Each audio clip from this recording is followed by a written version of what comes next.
away, diversity was increasing as more immigrants moved in, and restaurants were popping up with award-winning international cuisines downtown. Moving home held out its charms. I was excited about proximity to family, how a newer house meant less things falling apart than in our old house, and we wouldn't have to learn a new place. But I wondered, how would I find belonging in the suburbs where everyone, even their houses, looked the same?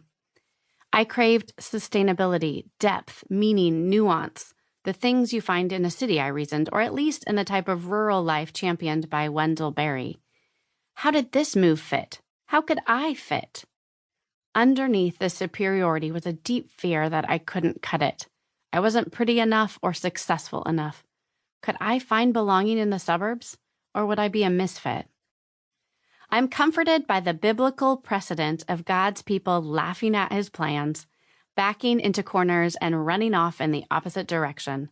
I feel kin to Jonah, thinking he was too good for a place, to Sarah, laughing that God could do the impossible, to Moses, thinking he didn't have the right skill set to serve God's people, to Joshua, who was afraid, to David, who followed his feelings, which led to adultery and murder, to Peter, who said he'd always come through and then ran away, to Paul, who desperately wanted to do everything right. The list goes on. In each story, God restores.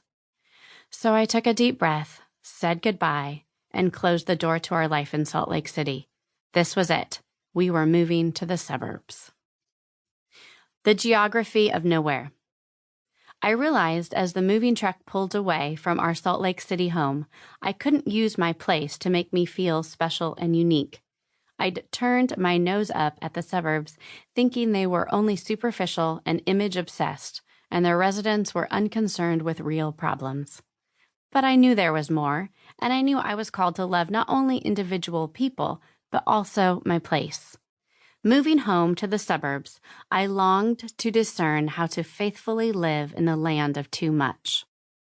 I used to think nothing of my suburban childhood, how each city bled into the other without distinctiveness.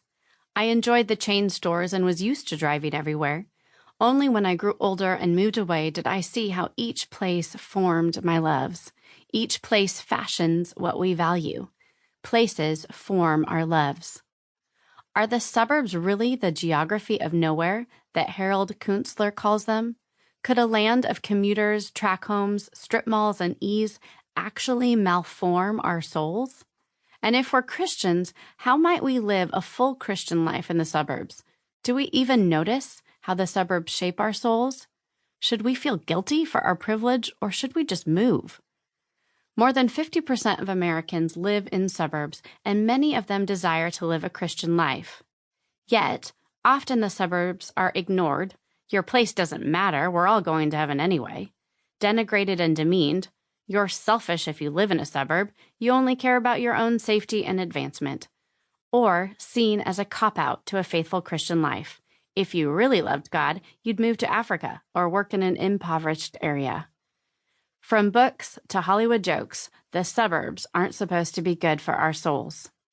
Even Dave Getz's popular book, Death by Suburb, though helpful, presumes suburban life is toxic for your soul, as if suburbia were uniquely broken by the weight of sin.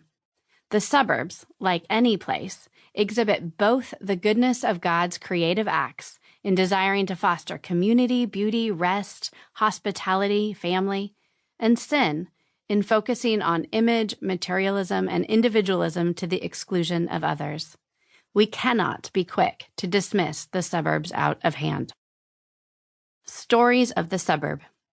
In what they center and in what they hide, all places tell stories through their geography, architecture, and city planning. After World War II, suburbs popped up across America. They were places upwardly mobile, middle-class residents would retreat to in their version of a country manor house placed at a reasonable distance away from the city where usually men worked. Houses became status markers. Cars and commuting became more prevalent. Women increasingly stayed home, removed from the bustle of city life. As suburbs grew, they became whiter and richer. Their racial, ethnic, and socioeconomic diversity wasn't just lowered. The suburbs built inequality to last. Today,